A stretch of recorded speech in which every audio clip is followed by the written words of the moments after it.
My name is Morgan Hale, and the exact second my younger brother said, at least one of us didn't waste their life drifting, something in me went quiet. Not loud, not explosive, just done. We were standing in my parents' dining room in Park City, Utah, under the same warm pendant lights my mother had obsessed over on Pinterest for months. The table was set too perfectly, linen napkins folded sharp, wine glasses already sweating. The dishwasher hummed in the background like it was trying to swallow the tension for us. Evan didn't even look at me when he said it. He was busy admiring his own reflection in the dark window. Navy blazer, no tie. The new watch he kept checking like it might disappear if he stopped. I'm just saying, he went on, swirling his drink voice loud enough to carry some people stay focused. Some people bounce around and call it finding themselves. My father laughed, a short approving sound. My mother smiled the way she always did when she wanted peace without fairness. I felt my fingers tighten around the stem of my glass. Not enough to break it, just enough to feel the pressure. That was the second something in me snapped. Clean, surgical. If you've ever had family treat you like you don't matter, like you're optional, go ahead and hit like and subscribe, because what happened next didn't involve yelling or tears. It involved silence, and silence can ruin lives. The night hadn't started ugly. It never did. That's how it worked in our family. It was supposed to be a small celebration, my parents' anniversary. 40 years. Evan had insisted we all be there.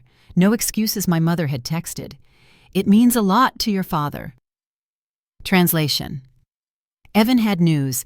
I arrived 10 minutes early like always. Parked my rental down the street so no one could comment on the car. Smoothed my jacket.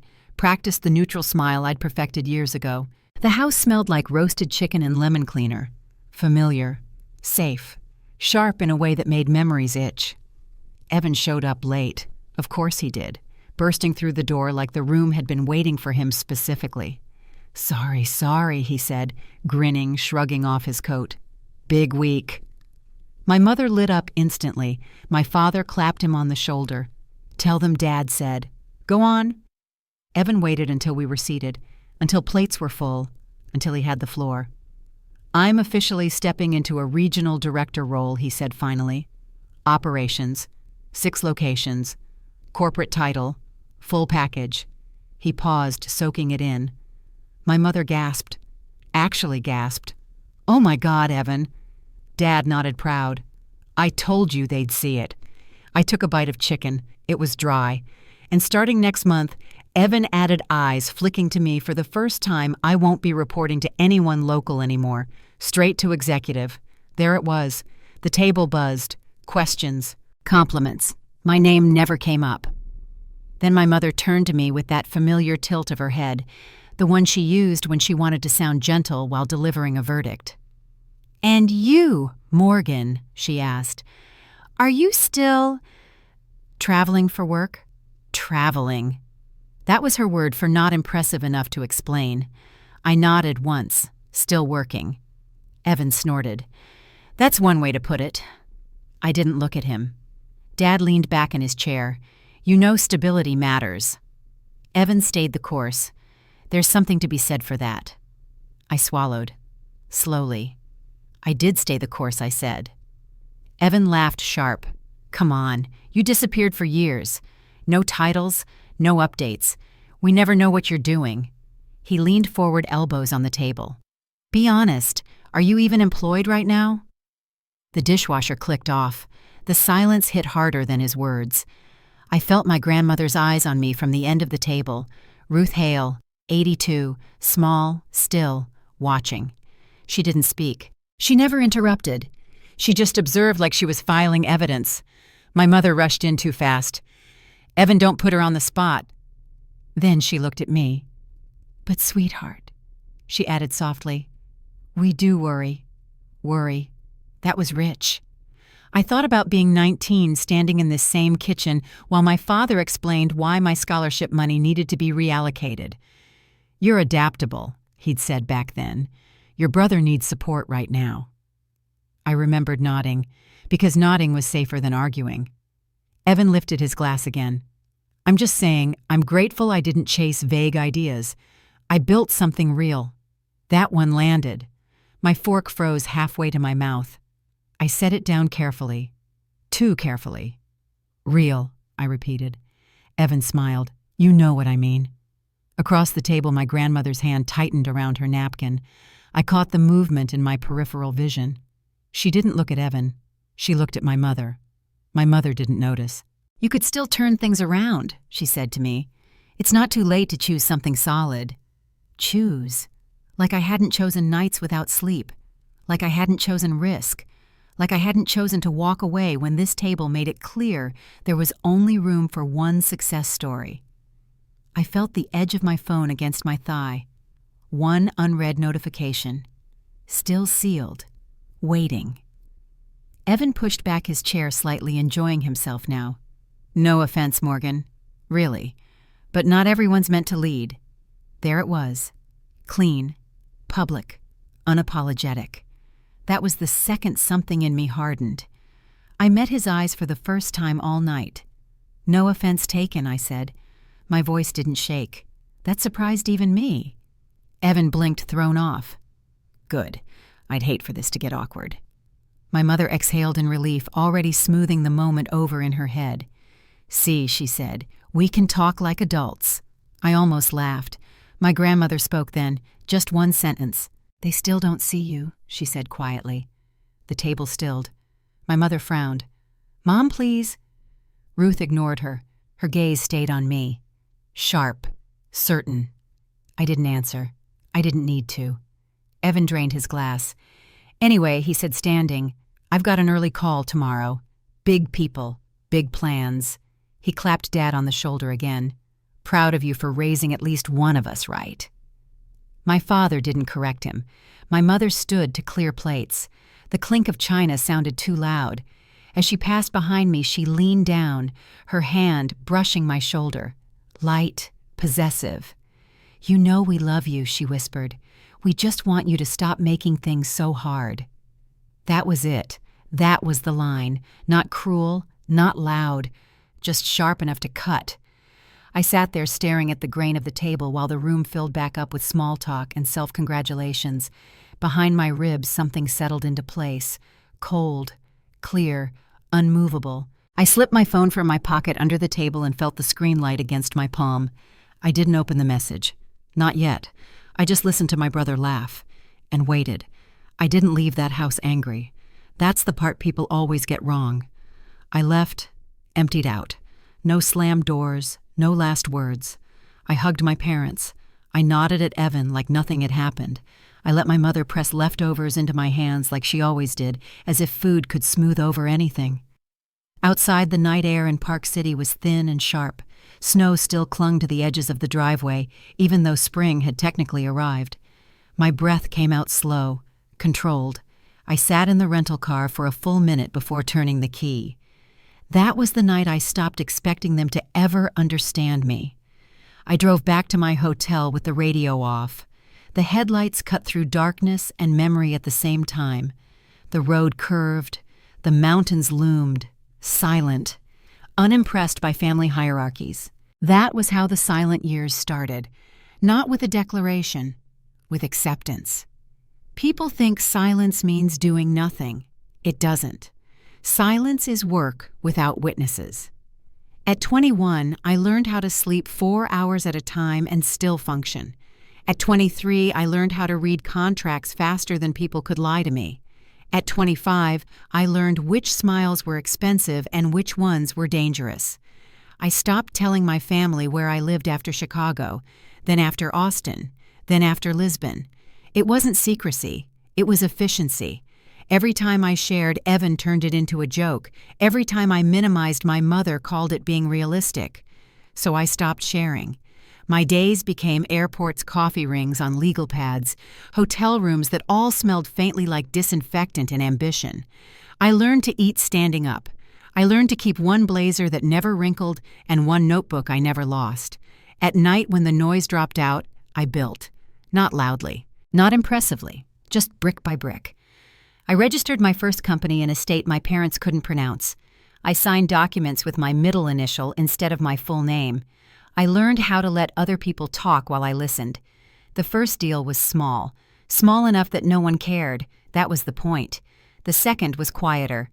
The third didn't even have my face on it. I watched men twice my age take credit for things I'd structured.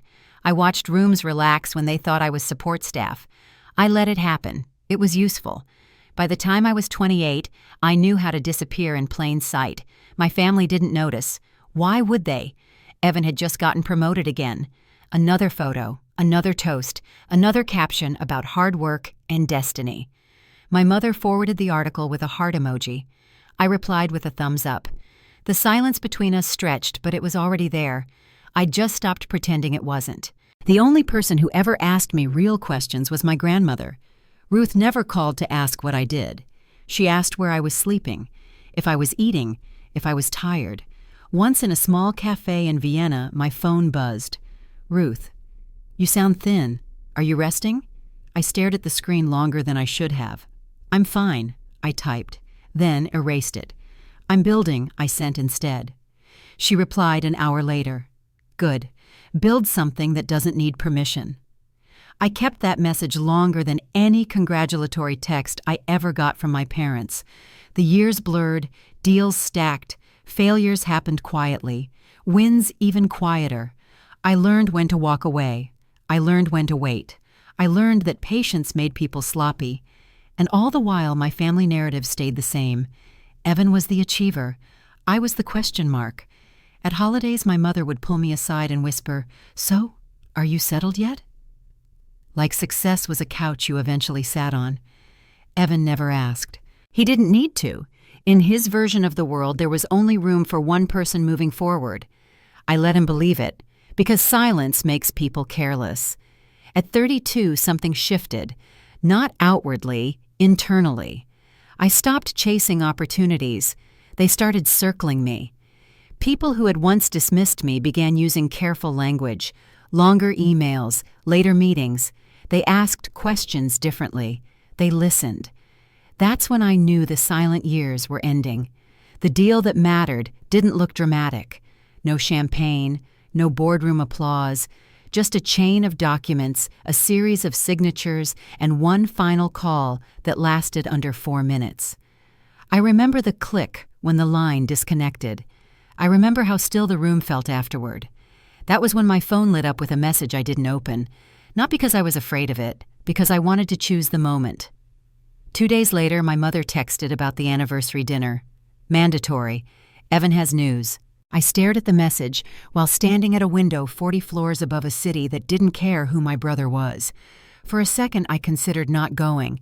Then I thought about Ruth, about her eyes at the end of that table, about the way she said, "They still don't see you." I didn't reply right away. I packed instead. The night before the dinner, I lay awake in a hotel bed that cost more per night than my parents' mortgage payment. I didn't feel proud. I felt finished. Finished shrinking. Finished explaining. Finished hoping that being good would be enough. At 5:58 p.m., my phone buzzed again. One new email. Subject line only. I let it sit.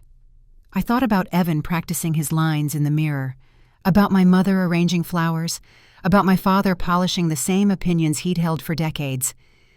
I thought about the dishwasher humming, the pendant lights, the linen napkins.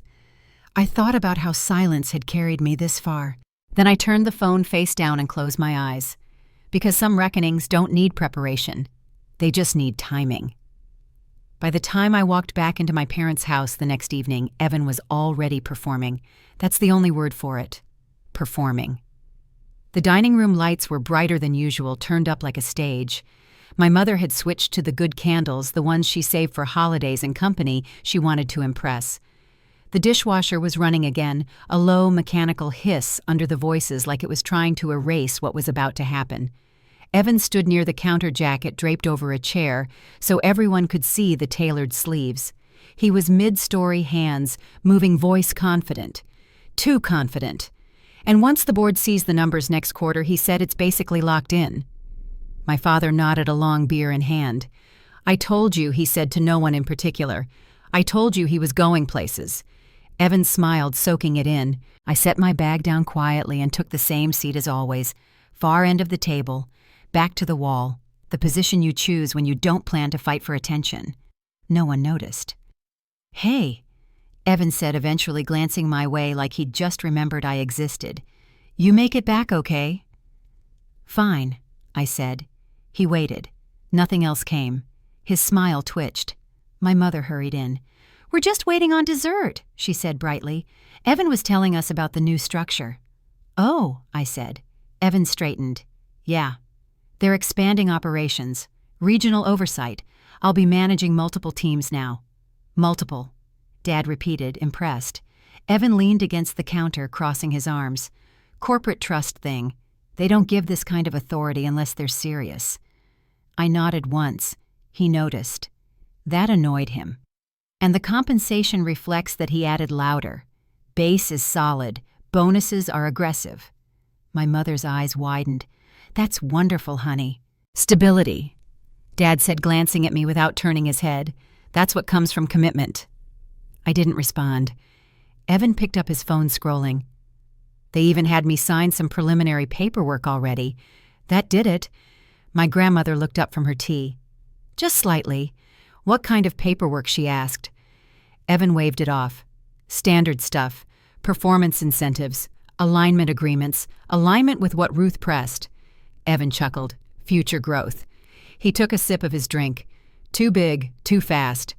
"They wanted to move quickly," he continued. "Said it was a unique opportunity. I had to put some skin in the game." My fingers went still on the table. "Skin," my mother echoed. "Yeah," Evan said casually. "You know, commitment. They said executives who believe in the vision don't hesitate." My father's brow furrowed. How much Evan hesitated. Just a fraction of a second too long. Not much, he said, relatively speaking. Ruth set her cup down. "Numbers don't lie," she said. "People do." Evan laughed. "Relax, Grandma." I watched him, really watched him. The looseness in his posture, the way he kept checking his watch, the flush creeping up his neck. He wasn't bragging because he was confident. He was bragging because he was scared. So my mother said carefully, "What does that mean?" "This skin." Evan shrugged. "It's temporary. A personal guarantee, technically. They'll release it once the next phase closes. A guarantee on what Dad asked, the investment pool." Silence tightened. I felt the buzz of my phone against my leg. The unread email, still sealed. I didn't move. Evan kept going. He always did. They needed fast capital, he said, just to bridge things. Totally normal at my level. "What level?" I asked. He looked at me sharply. "Executive track, right," I said. "And the guarantee." He rolled his eyes. "You're overthinking it." "How much?" Ruth asked again. This time Evan answered. 2.4, he said. Then quickly 8. My mother gasped. "Million. It's not cash," Evan snapped. "It's collateral." My father stood halfway out of his chair.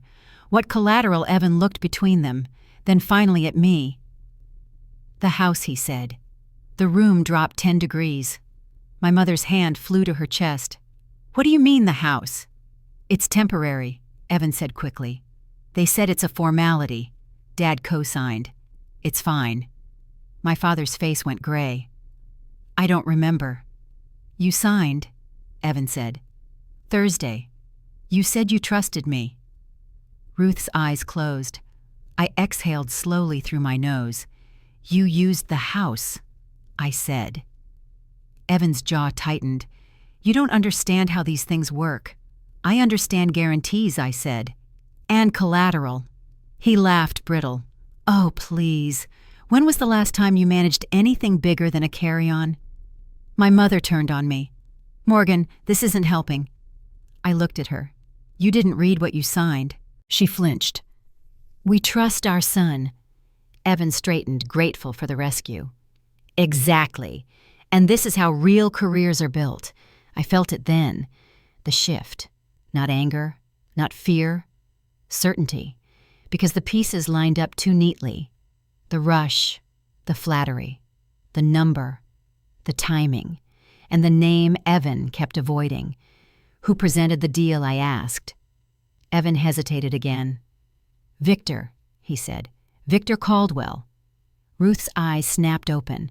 My thumb brushed the edge of my phone. "Victor Caldwell," I repeated.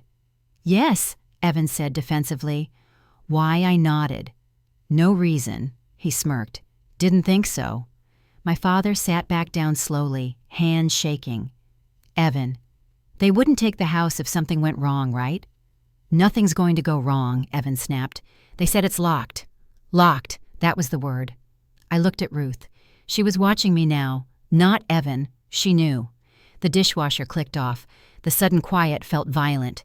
Evan lifted his glass again, forcing a grin. "Anyway," he said too loudly to progress, "to not being afraid to bet on yourself."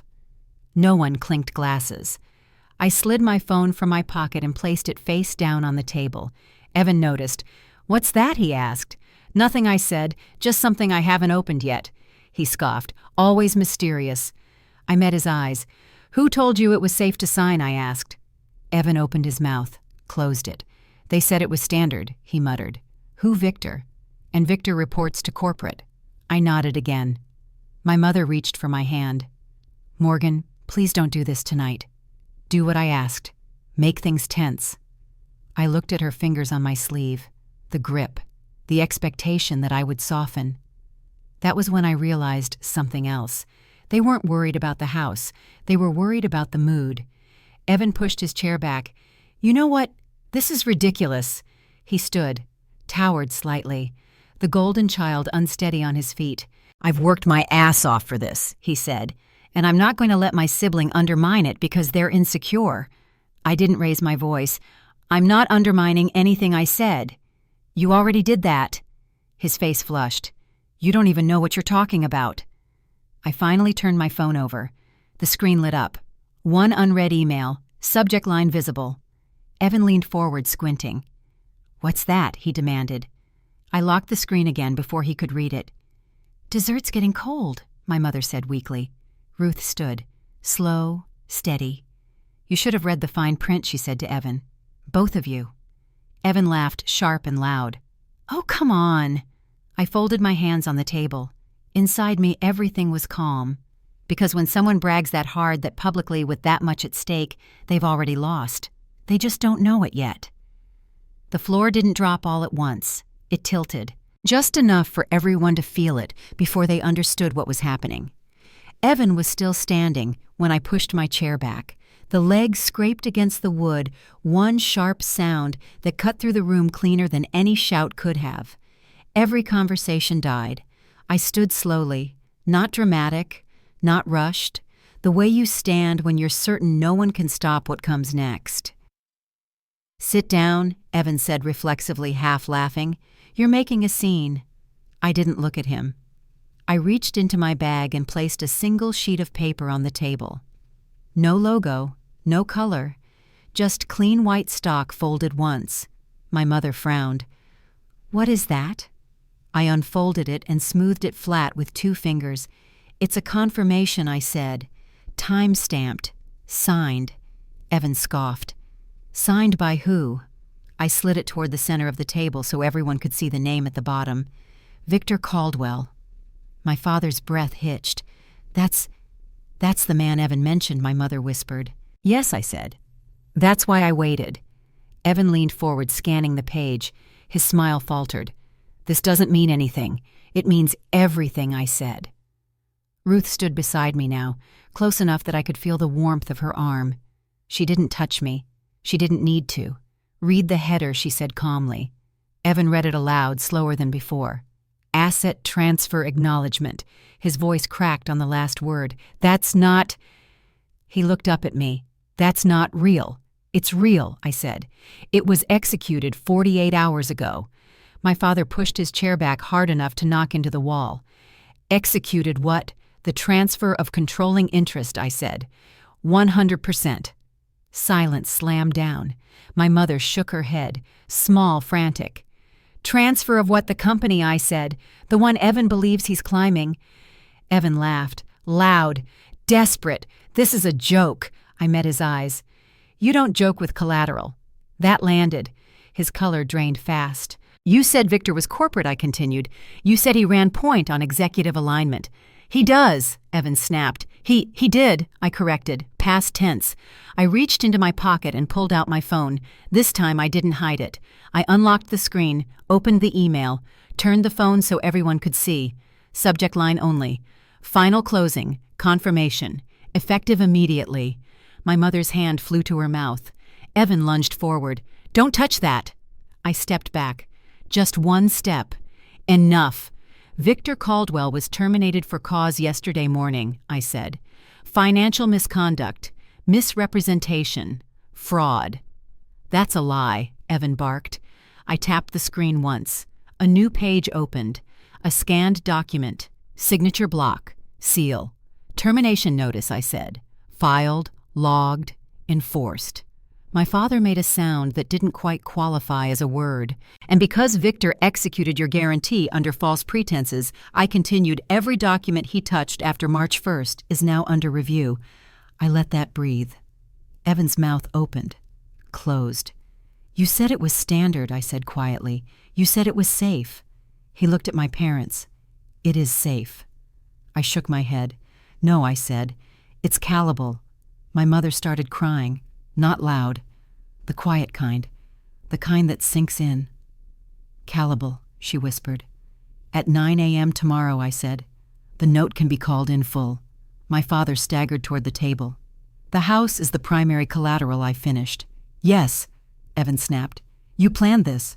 No, I said. You walked into it. Ruth spoke then. Clear, unshaking. He flattered you, she said to Evan. And you signed everything he put in front of you. Evan turned on her. You don't understand.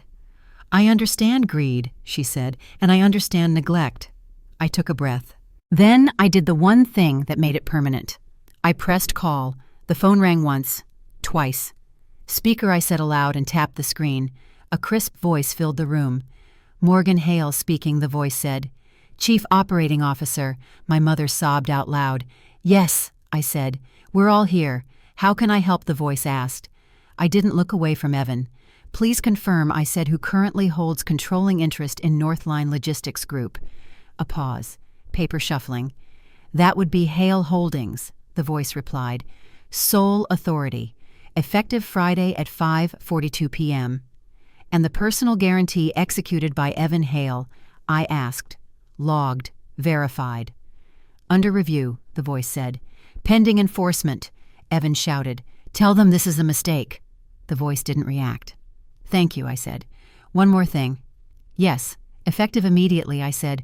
Revoke Evan Hale's access. Systems, accounts, everything. Silence. Then, understood. A soft electronic chime sounded from Evan's pocket. He froze. Slowly, he pulled out his phone.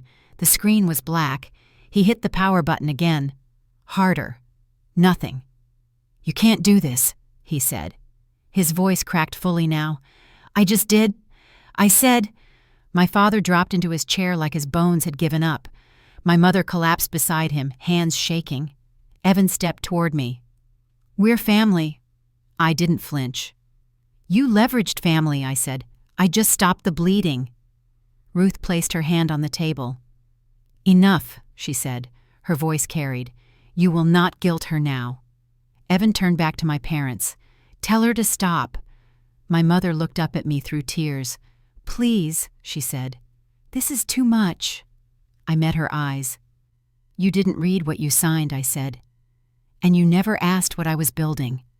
The room felt hollow, like it had been scooped out from the inside. I ended the call. The silence afterward was absolute. No humming dishwasher. No clinking glasses, just breath and consequence. I gathered my phone, slipped it back into my pocket. I'll give you one night, I said calmly, to decide how you want tomorrow to look. Evan sank into his chair, shaking. Ruth squeezed my wrist once, gentle, proud. The floor didn't come back. It never does. 8 months passed, not loudly, not dramatically, just steadily like a clock no one could stop once it started. I didn't go back to my parents' house after that night, not once. I didn't drive by. I didn't ask questions. I didn't check in to see how things were going. I already knew how things were going. Consequences don't need updates. The morning after the dinner, the call came exactly at 9. I wasn't there to hear it. I was already in the air. By the time my phone connected to Signal again, the voicemail count was in double digits. Missed calls from numbers I knew by heart. Messages stacked so tight they blurred together. I didn't open them. I forwarded everything to legal and kept moving. That was the thing no one in my family ever understood about me. Once I decide something is over, I don't circle it. I don't hover. I don't punish. I proceed. The house went first. The bank moved faster than my parents thought possible. Paperwork they hadn't read. Clauses they'd skimmed. Deadlines that didn't care about apologies. By the time my mother finally left a message that wasn't crying, just thin, exhausted resignation, the for sale sign was already staked into the front lawn. Evan lost his job the same week. Not in a dramatic firing, no security escort, no confrontation, just a locked system. An email he couldn't access, a calendar that emptied itself overnight.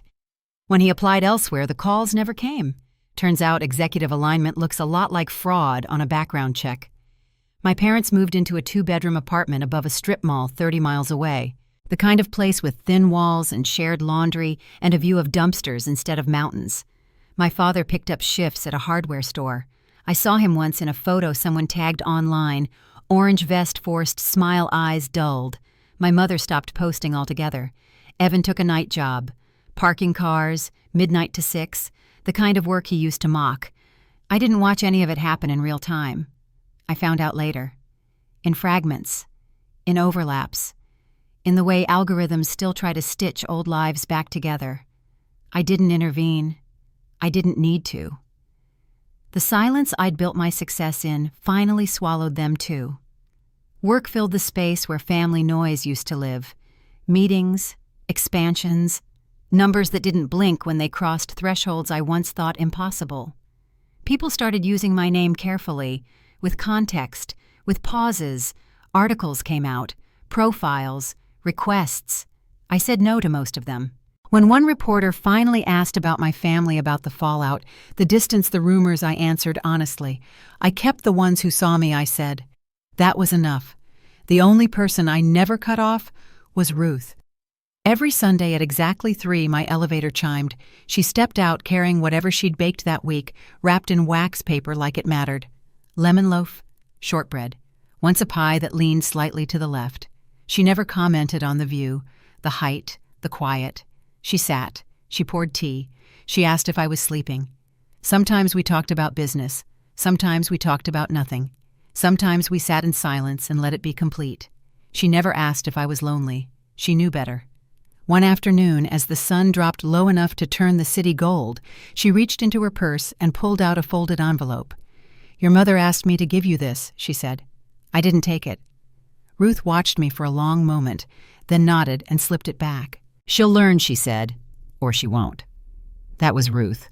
No dramatics, no speeches, just truth with room to land. Evan showed up once. Security called before he made it past the lobby. Asked if I wanted him sent away. I waited 5 minutes before answering. "Send him up," I said, alone. He stepped into my living room, smaller than I remembered. Thinner, his jacket too big, his eyes too quick. He tried to smile. Failed. "Nice place," he said.